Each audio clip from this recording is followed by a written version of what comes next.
Today I'm going to be reading When I Got My First Cat. It's by me. When I got my first cat. Meow, do you have a cat? I do. One night my mom said, "Get up, we were going to get a cat at a house." Eventually, my dad put Jojo in a box with holes. It meowed the whole drive home. Then we got in our house. Next, my dad took Jojo out of the box. The cat was cute on its soft, dark fur and smile.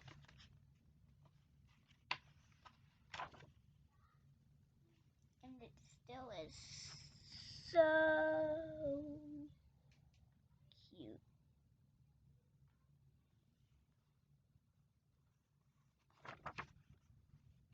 Jojo is as soft as fluff when I pet him. Now, Jojo does not scratch us as much. Now, go get that cat. Yeah, meow, meow, now. That is the end of my story.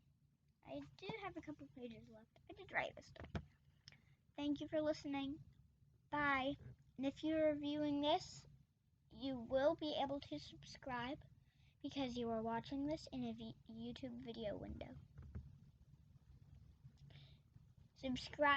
Click the bell and like this video if you really do. Thank you. Goodbye.